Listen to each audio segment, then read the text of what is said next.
Hello, Bill. Good morning, Matt. Happy post Super Tuesday too. Welcome to the DMZ, everyone.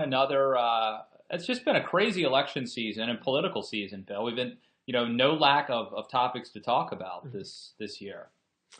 Now, we have talked in the past that you looked at Marco Rubio as the embodiment of what the future of the Republican Party should look like.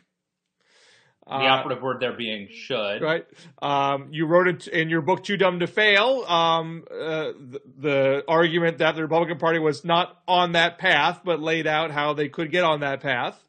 Last night certainly ends the prospects of that kind of Reagan-esque optimism being the face of the Republican Party with Rubio's suspension of his campaign. How are you feeling about that today? Well, personally, I'm okay with it. I try not to get, I try to be as dispassionate as I can. But I would just say this when you consider that, like, it's somewhat likely that we could end up with either Donald Trump or Hillary Clinton as the next president. It's so depressing. And when you consider what could have been in the Republican Party, and not just with Rubio, but like what this race could have been like, what the nominee might have been, and the fact that it looks like Republicans are on the verge of nominating Donald Trump, it's really kind of like a bad dream. It's simultaneous. It's like hard to believe, and just pretty demoralizing. Are people in your circle? I mean, you obviously connect with people in Washington who share your view. I mean, I see on your Twitter feed there's so many people in the Washington conservative universe that see things your way. Is there a sadness? I mean, obviously people saw the poll numbers coming with Rubio, but to actually see a guy lose his home state by double digits to someone who is as insane as Donald Trump. I mean, what is there a palpable gut punch feeling in Washington conservative circles today?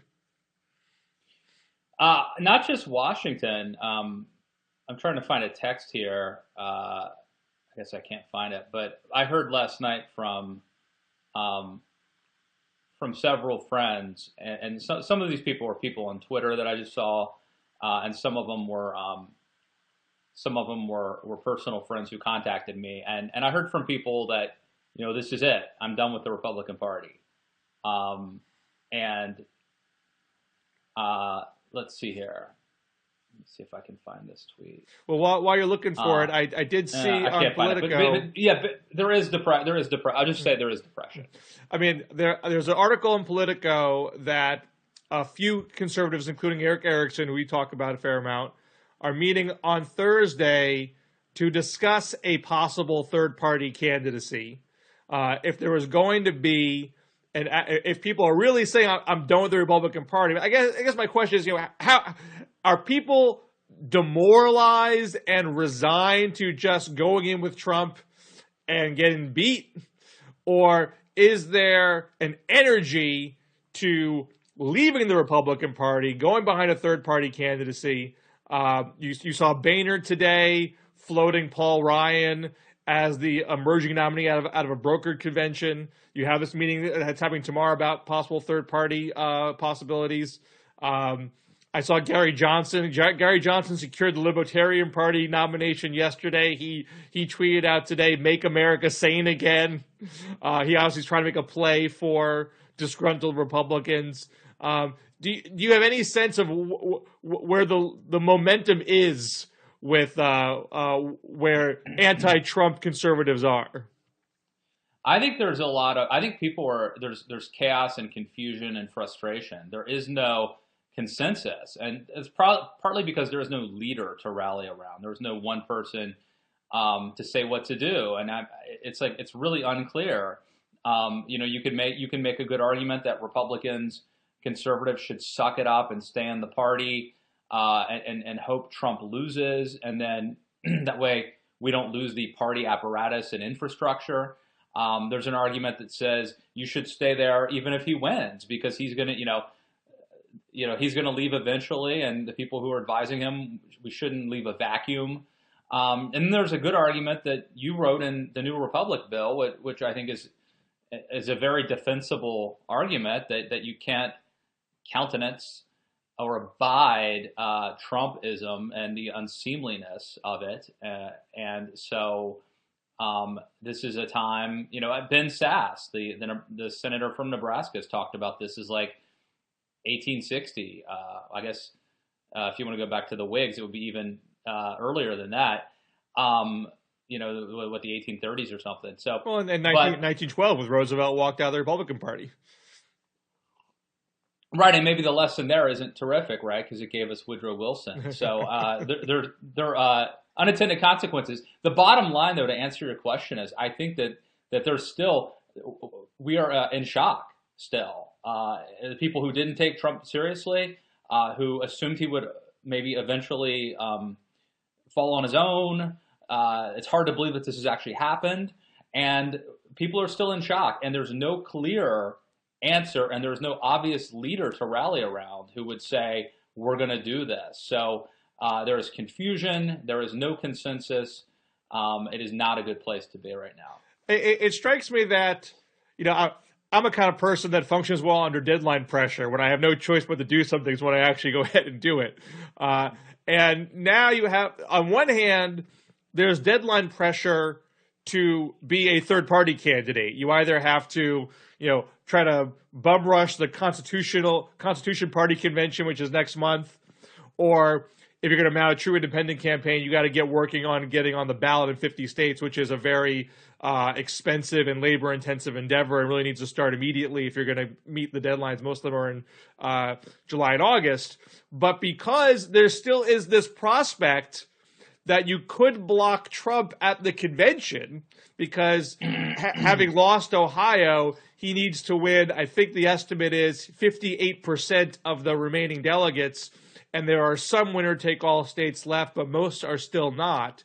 And Cruz is still taking a chunk out of Trump. He hasn't cleared 50% in any states yet, came close in a couple. There's still that prospect that he won't have the delegates at the convention, and maybe you could stop at the convention. So that deadline pressure is somewhat mitigated, but the tack to beat him at the convention is pretty dicey, because even if he comes up short of a majority, he may well be close to a majority, which would make it hard to unify the anti-Trump forces. Yeah, it's very unclear what to do right now. I tweeted, I think on Sunday or Monday, that if I was Rubio, I think I did on Sunday, I said if I was Rubio, I would have announced my third-party bid on Monday. Say, screw Florida. Who cares what that vote is? I'm walking out.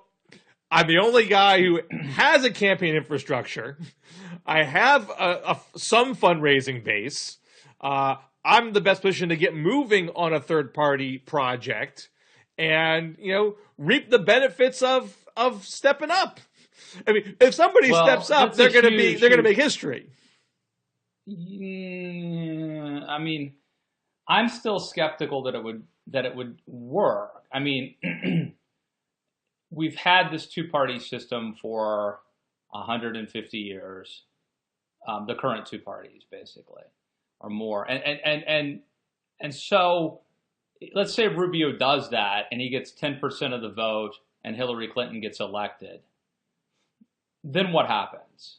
Rubio gets blamed. He becomes a pariah. And he's persona non grata. And then Ted Cruz or whoever stuck around and didn't bolt, just sort of kept their powder dry, becomes the Republican nominee. I just think there's a huge risk. And that's why last week I talked about just the caution that I would exercise and whether or not to go this route. Well, I mean, I think whether it's Rubio or somebody else who does that, I don't think you do it as a one-off. I think you do it to say, we're starting over. here is a vision for a 21st century conservative party, and let's do this right from scratch. And the guy who does that, man or woman, is there seems to be a group of people that would catch you. There's a group of people who want this. Maybe it's not 50%, but it's enough to start something with. And you would at least be you'd be making history doing it one way or another, as opposed to being Trump's lapdog looking like Chris Christie. I if you're going to go out, I would say go big or go home. Rubio, isn't it?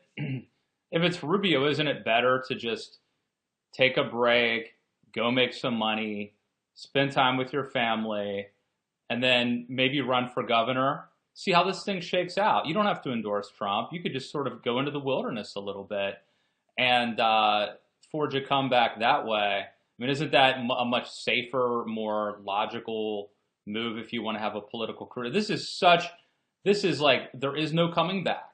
When you do this, these are extreme measures. When you leave the party, there is no coming back. And that's a risk. It's a huge, maybe there's a huge risk. Maybe there's a huge reward, but it's an even bigger risk. It's very unlikely that a third party would succeed, in my opinion. That's the scary part. Is I just think, as much as I wish that it would, I'm skeptical, and I think if I'm Rubio, that's the risky move. The much safer move is to just don't have anything to do with Trump. Don't endorse him. Like, in no way allow him to tarnish you. But just go to Florida, and forge a comeback via the State House. Well, I agree, and I know you wrote about where Rubio goes from here at the Daily Caller today, I think. That Rubio has a path to governor. I think you make a good case. Nixon. People thought Nixon was done after losing the governorship in 1960, and in 62, and he came back in 68. So there are comeback stories in America still. So yeah, I agree that Rubio has a safer path, but and I also agree that if you're walking out of the party, at least I think if someone was to do that, it should be for good. It should be there's no turning back. But having said that, when Teddy Roosevelt walked out of the Republican Party in 1912, he did come back in 1916. He did reunify the party, and it was reunified, not under the progressive principles that he walked out with. Taft essentially won the argument within the Republican Party long term, and Roosevelt came shuffling back because he hated Woodrow Wilson so much and he hated his foreign policy. So it is possible to have a temporary schism that is healed later. Trump presumably is a one-shot deal and wouldn't hang around, assuming he lost the presidency in November. That would be, we've got so much real news to talk about that it's probably not worth engaging in such hypotheticals. But I would say it would be interesting to see what happens if Trump loses the general election, what he does, and what the party does. Does he become persona non grata? Does he get blamed? Or does he still become the de facto leader of the party and the standard bearer and the presumptive nominee next time around? I don't know what would happen. And of course, he'll find a way to spin it so that it's somebody else's fault that he lost. Right. Well, before we get to the news, the big news of the day, which is the Supreme Court, we should talk with the Democrats. Hillary looks to have swept Super Tuesday 2. They're still counting absentees and provisionals in Missouri, but she's up by about 1,000 there. Even if she did lose Missouri, clearly winning 4 out of 5, particularly winning Ohio after the Michigan loss, it puts to bed the narrative that she can't win in the Midwest, she can't win white working class, that TPP is a killer issue for her. Ohio, the exit polls show that she won the voters of people who said that trade doesn't help U.S. jobs, unlike what happened in Michigan. So I've already said previously that the delegate math was insurmountable for Bernie anyway. I think that is even more evident today.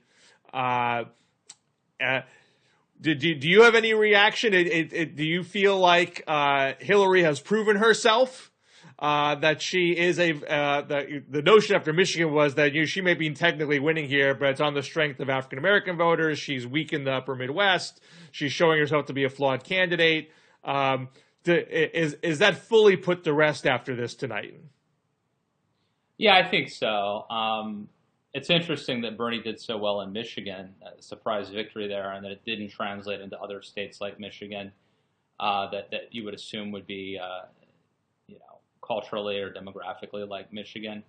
To me, one of the big sort of takeaways here is the difference in how the Democratic primary is structured, where you don't have the winner take all states and you have superdelegates. And so it's like impossible now for Bernie, even if he went on a tear and started winning states, he really couldn't make a comeback. Well, the Bernie people, a lot of Bernie supporters for a long time, and even the upper echelons of the Bernie campaign have been complaining about superdelegates as if they are there precisely to screw a candidate like Bernie.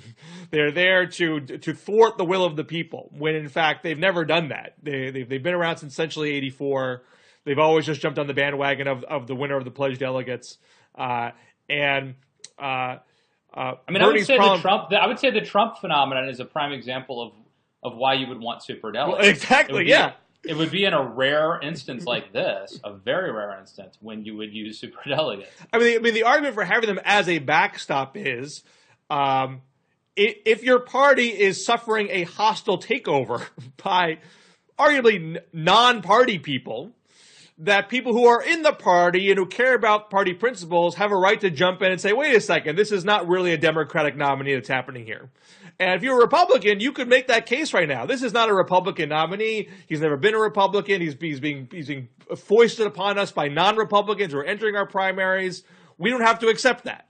Now, maybe that would obviously cause a big rift at the convention, but that is why you might have that around. Trump today on CNN's New Day said that there would be a riot if he was deprived the nomination. Right, and that might be correct, but it's still an oddly threatening and violent thing for a presumptive nominee to say. But so on the Democratic side, Bernie's problem is not superdelegates. Bernie's problem is pledged delegates. And so now you have a article in Politico where his people are telling Politico their game plan is to win as much as they can going forward, and then try to flip superdelegates. Because the best case scenario for Bernie is he wins the majority of what's remaining, comes up short in the delegates, but he can say, "Look, Hillary's fatally flawed. We've made a late break here. Clearly, the heart of the party is with us. Supers, come over and finish the job." It's a Hail Mary, but what if Bernie finishes really strong and Hillary has some big email revelation? Wait, if she got indicted in the spring, that's the best. That's another in case of emergency situation where you want your supers to come in and save you from a disaster. It would actually be burn in case of emergency. Right. But patent that. And I'm not saying Bernie is a bad guy for having this strategy. It's the only path that's available to him. The point I really want to make is, it's not true that supers are the scourge of democracy. It's not a rigged game. I mean, this is a big problem for Democrats if you have a bunch of British. You're preaching to the choir. You're preaching to the choir. I think superdelegates are great. I think the Republicans should have superdelegates. But there is a sense. In fact, why do we even have primaries? Why even have primaries? More smoke-filled rooms.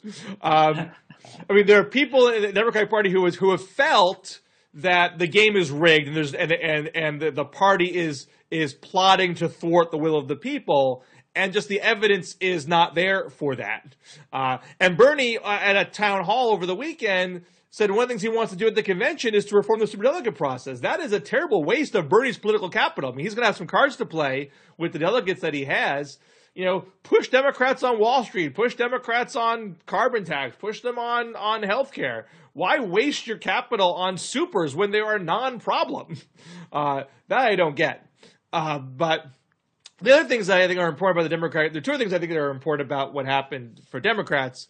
One is a reminder that the things that we think are massive gaffes often are totally meaningless. People thought that Hillary really blew it on the Nancy Reagan AIDS statement, which she apologized for. So to the extent that it was a problem, she dealt with it quickly.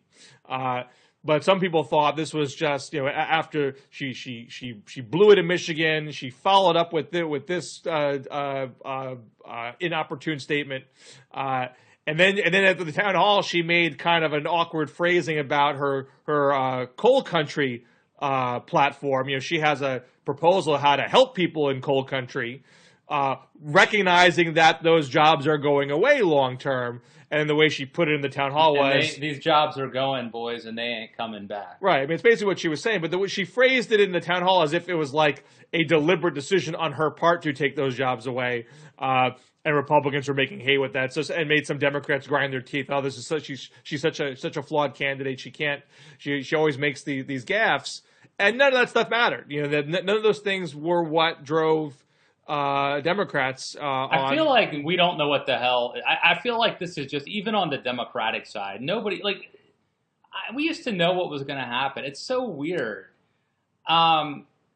It's so hard to, the electorate is changing, or something's up out there. I mean...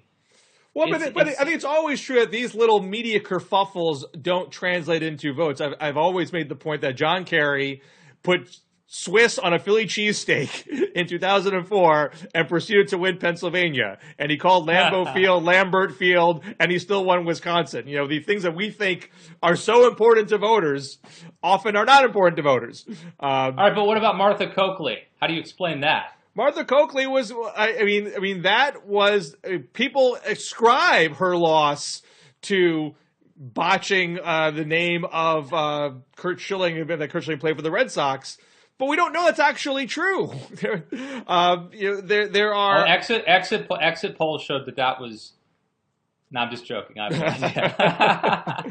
mean, there are other reasons why she was not a great candidate for a number of reasons, and she was cash starved, and Scott Brown was not scrutinized and ran a very non-ideological. People versus the establishment kind of race in a special election, and skated. That you don't, but everyone assumes it's because of Curt Schilling, and we won't really know that. And there's lots of other evidence that these types of things aren't the tipping factor in races. Bill De Blasio ate pizza with a fork. He's still mayor of New York City. There's all sorts of stuff like that. Yeah. But there are gaffes that obviously do matter, and I mean, typically they're the ones that reinforce something negative about you. People think about you, and I mean, like Michael Dukakis in the tank obviously hurt him, right? Well, I mean, in that case, we agree on that? That was part of a barrage of attacks. It was just one thing. It was a multifaceted war to tar him as a left-wing radical, out of step with mainstream American political thought. The tank was just one piece of a much larger strategy.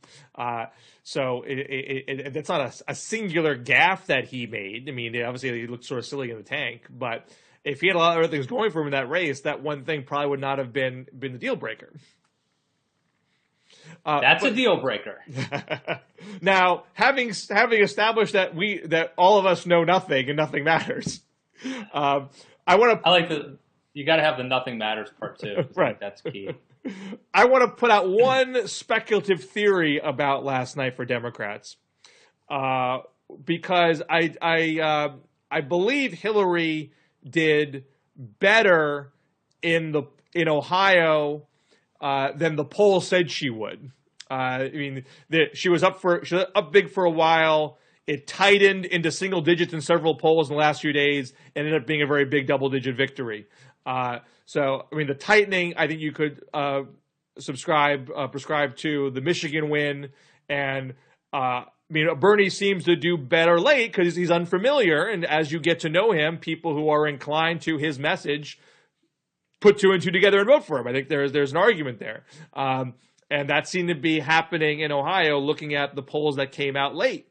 But what did happen in the last couple days that might have broken that trajectory? The only thing that I can think of is the infiltration by Bernie supporters of the Trump rallies in Chicago and Ohio.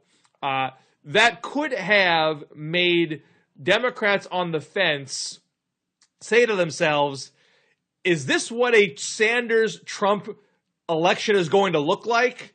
Are we going to have to suffer literal warring of rallies? Bill, what was the?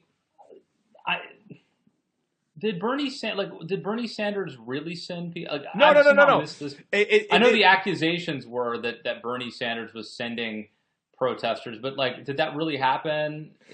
Bernie himself did not send anybody. Move On and other people who support Bernie organized in Chicago and chanted Bernie's name in the hall.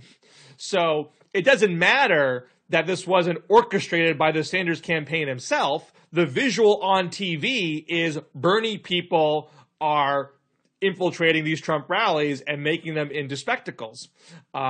And I would not be surprised if some Democratic voters said, that doesn't seem like a desirable general election prospect to have this kind of deepening instability of both parties, disintegrating Bill, before us.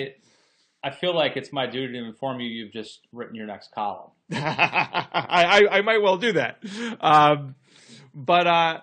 So you should start doing that before this tape gets out and someone steals your idea.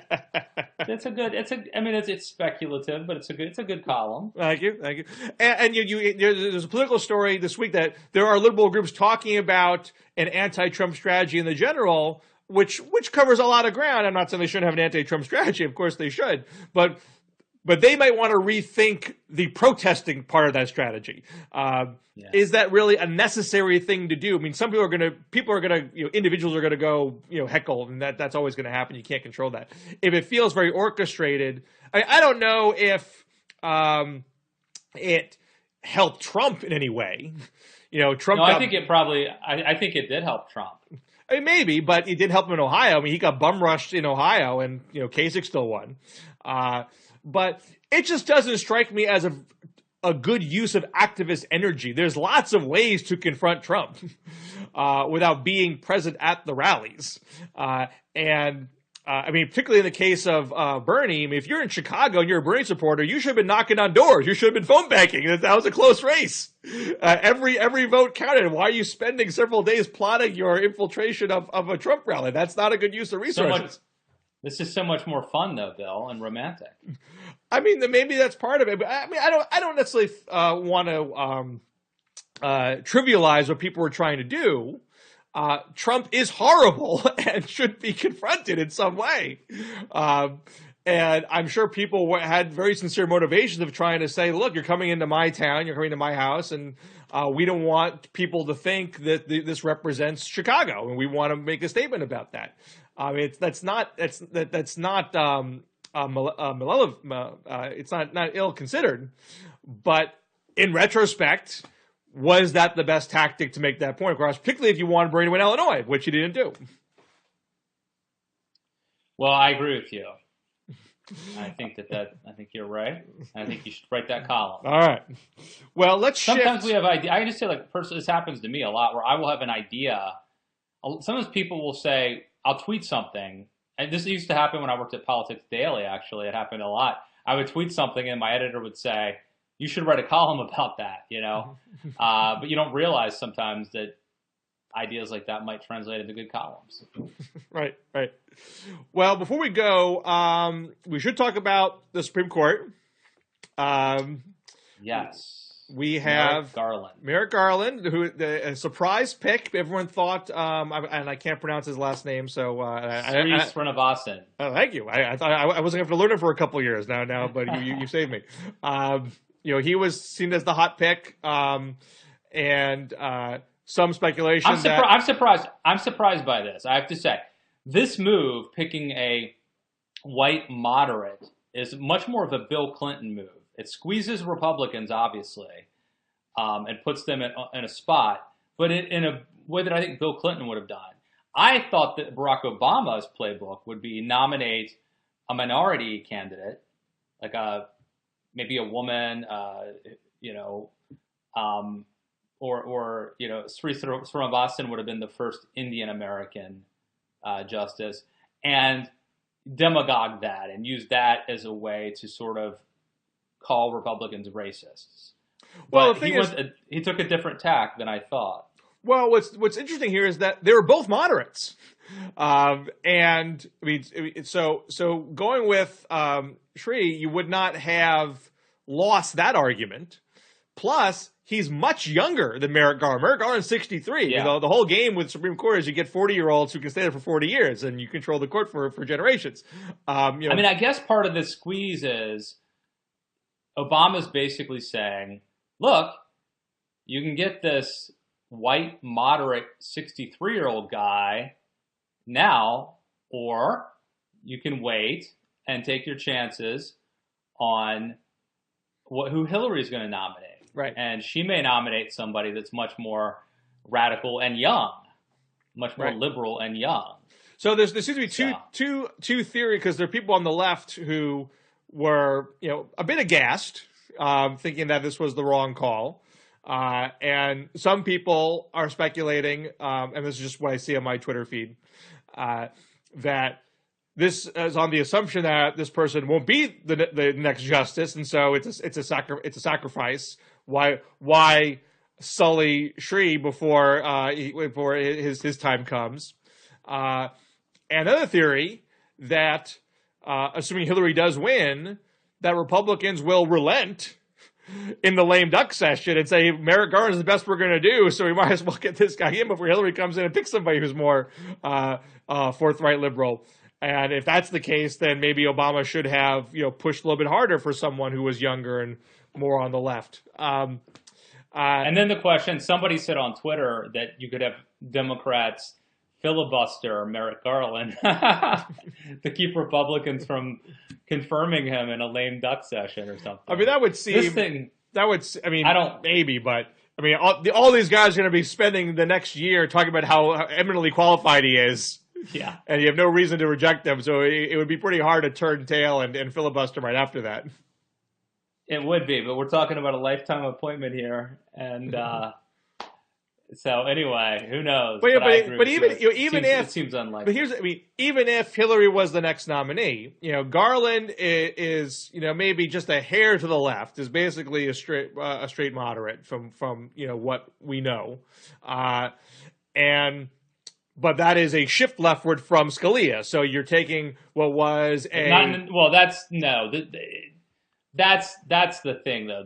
Scalia is the conservative rock star, and so that's part of why this is such a big. This isn't like a notch. He's like not quite as good as Scalia. This is like we're losing Michael Jordan. All right. This would shift the court from a 5-4, conservative lean, though Kennedy does swing, to close to a 4-1-4 or a 4-2-3, where you have a more literal ideological balance. It's not a hard left court. But if Hillary was the winner, then in all likelihood, if she was there for 48 years, Kennedy's old, Breyer's old, Ginsburg's old. If Garland is sort of a half compromise, there's more to come for Clinton if she's the president. So it's not like you've lost your chance to solidify a liberal majority with this one pick. The future looks bright as far as the Democrats on the court are concerned. Yeah, I mean, because Ginsburg probably retires in a year or two, right? She's over 80. I mean, unless she becomes like the world's oldest woman, she has to retire sometime soon.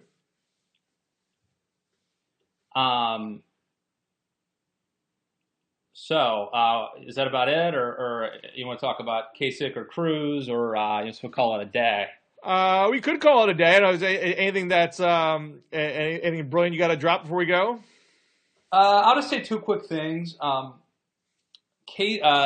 Kasich, I'm really surprised that he's done so well, and partly because he just sort of kept his head down and didn't I mean, is cause winning problems. one state so well?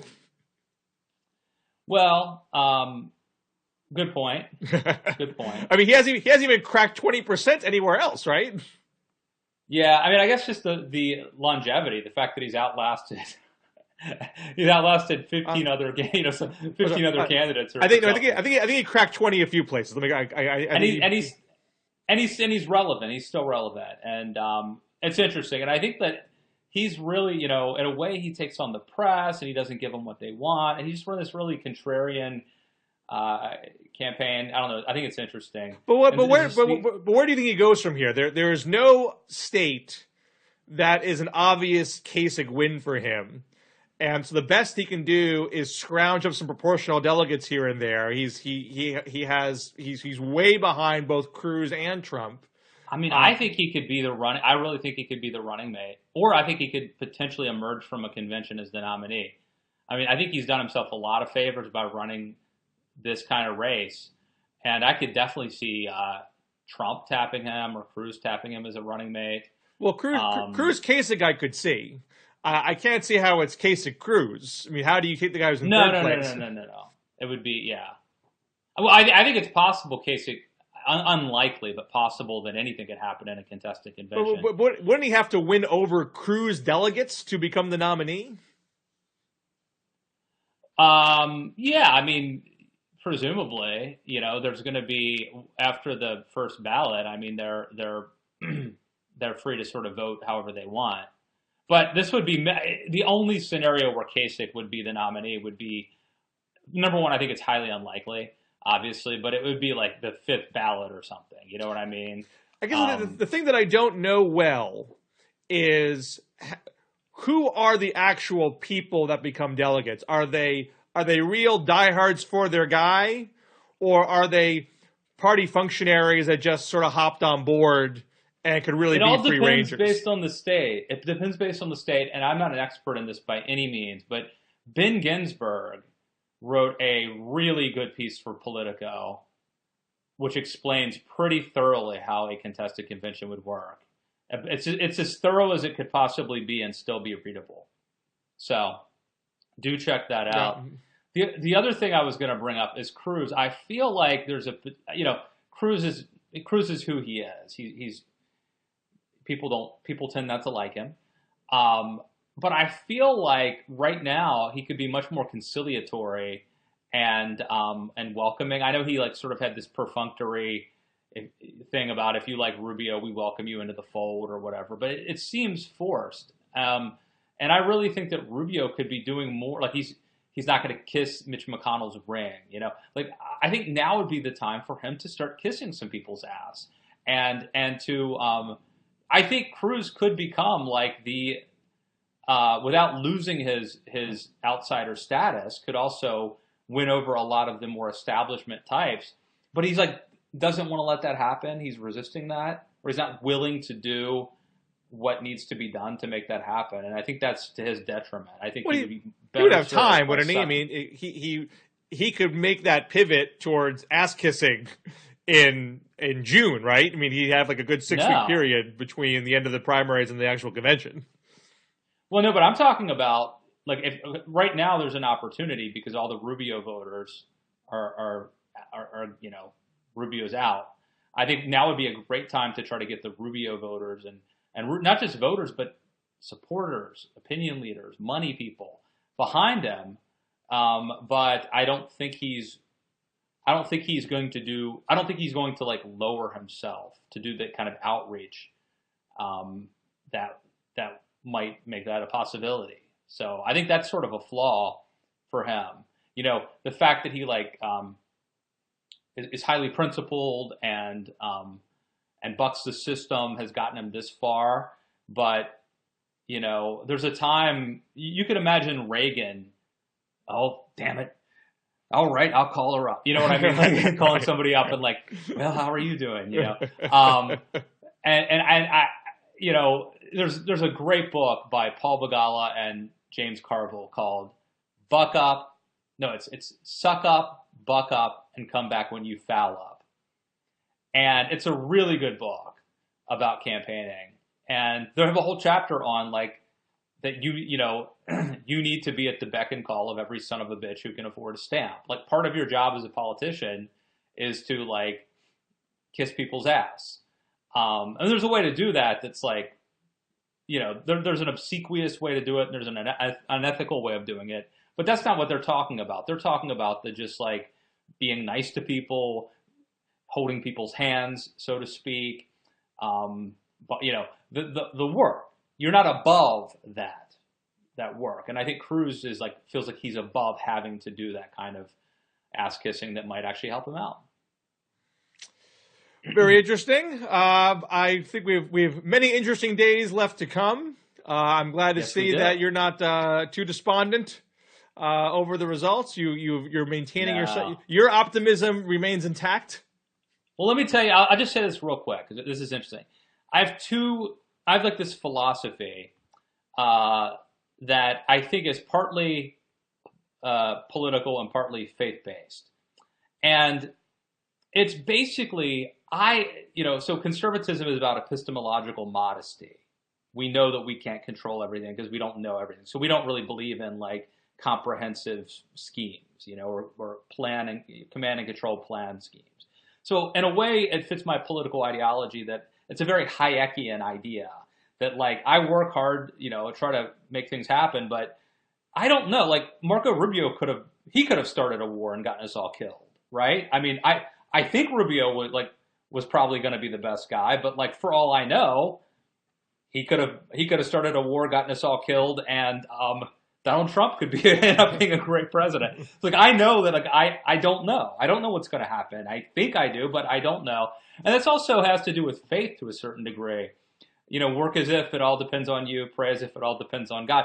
God has a plan, and it's better to you just surrender to his plan. And so these sort of this keeps me sane. It keeps me from getting upset if things don't go my way. See what happens. Again, you know, for all I know, Rubio would have been a disaster. Maybe it's good that he's not. You know, maybe this is what needs to happen. Maybe Trump needs to lose so that the party or the movement gets right. You know, maybe you've been right all along. You need to lose 3 times. I don't know. So it's like a philosophical way of looking at this. I'm not, as you know, Matt, I'm not a faith-based person, but I feel confident saying that Donald Trump is not part of God's plan. You never know. You never know. You don't have to be a good person or think you're operating in God's will to be a part of some sort of a plan.